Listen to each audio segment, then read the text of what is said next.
19 साल का रवि, जो दिल्ली में किसी फैक्ट्री में सफाई कर्मचारी का काम करता था और उसके घर से वह फैक्ट्री करीबन 5 किलोमीटर की दूरी पर थी। वो हमेशा की तरह पैदल ही अपने घर से फैक्ट्री जाया करता था और रोज की तरह वो अपने घर से फैक्ट्री के लिए निकला। लेकिन उसे रास्ते में पड़ने वाले चौराहे पर एक लड़की दिखी जो उसे गुस्से भरी नज़र से देख रही थी। रवि ने उस लड़की को देखते ही मुंह फेर कर फैक्ट्री चला गया और उसके अगले ही दिन सुबह वो लड़की उसी जगह पर खड़ी दिखी और वह रवि को घूर रही थी। लेकिन रवि ने पलटकर उस लड़की को नहीं देखा और सीधे अपने काम पर चला गया। रोजाना इसी तरह हर हफ्ते वो लड़की उस चौराहे पर खड़ी होकर रवि को घूरती रहती और रवि उसे अनदेखा करके फैक्ट्री चला जाता। लेकिन करीबन 7 दिन के बाद जब रवि फैक्ट्री जा रहा था तो उसे वो लड़की उस जगह पर नहीं दिखी और रवि मन ही मन में सोचने लगा कि आखिर इस लड़की के साथ क्या हुआ होगा कि आज वो वहाँ थी ही नहीं। और रवि ने सोचा कि उस लड़की से कैसे पूछूं, क्योंकि मुझे तो उससे बातें करने में बहुत डर लगता है, क्योंकि वह पूरी तरह से घूरती रहती थी। इन्हीं ख्यालों के साथ वो फैक्ट्री पहुंचा और सफाई करके शाम को घर लौटा। लेकिन वो लड़की 1 हफ्ते तक उस चौराहे पर नहीं दिखी।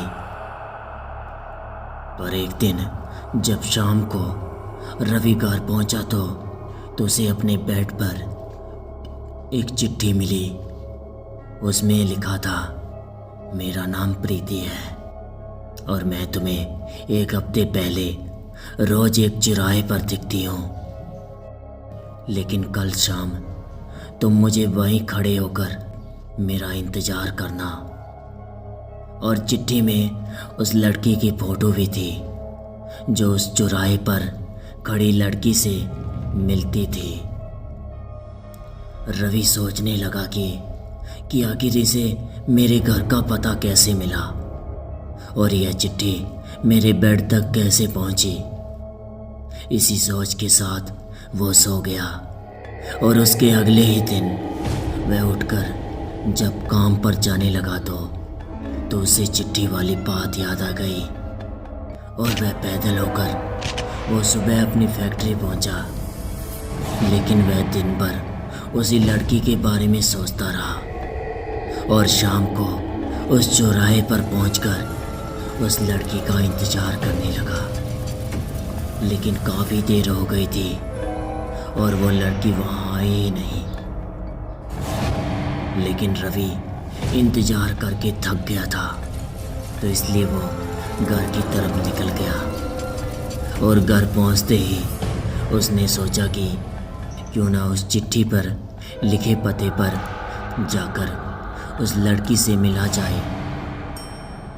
पर रात होने वाली थी, तो इसलिए उसने सुबह सुबह उस लड़की के घर जाने का सोचा और सुबह होते ही जल्दी से तैयार होकर वह चिट्ठी वाले लिखे पते पर पहुंच गया। और वहां जाकर जब उसने घर की घंटी बजाई तो एक आदमी बाहर आया और उससे रवि ने कहा कि मुझे प्रीति से मिलना है। यह सुनते ही वह आदमी चौंक गया और जवाब में उसने कहा कि क्या प्रीति से मिलना है? लेकिन उसे मरे हुए तो 2 महीने हो गए हैं, तुम्हें उससे क्या काम याद आ गया? यह सुनते ही रवि के होश उड़ गए और वह डर के मारे उसका शरीर कांपने लगा। लेकिन किसी तरह उसने खुद को संभाला और रवि अपने घर पहुंच गया और चिट्ठी को जला दिया। लेकिन उसके मन में कई तरह के सवाल उठने लगे। उसने सोचा कि कि वो लड़की जो मुझे रोज़ दिखती थी वो लड़की क्या एक भूत थी, और मुझे एक भूत ने चिट्ठी भेजी थी। यही सब सोचकर घर के एक कोने में दुबक कर बैठ गया, और उस दिन से रवि ना तो उस रास्ते में ना किसी को देखता था और ना ही किसी अनजान से बात करता था। तो दोस्तों, आज के लिए बस इतना ही। अगर आपको यह कहानी पसंद आई तो हमारे चैनल को सब्सक्राइब कर लें और बेल आइकन को भी दबा दें, जिससे कि हमारी नई वीडियो की नोटिफिकेशन आप तक पहुंचते रहें। तो चलिए दोस्तों, मिलते हैं आगे ऐसी ही रोमांचक वाली कहानी में। तब तक के लिए goodbye and take care.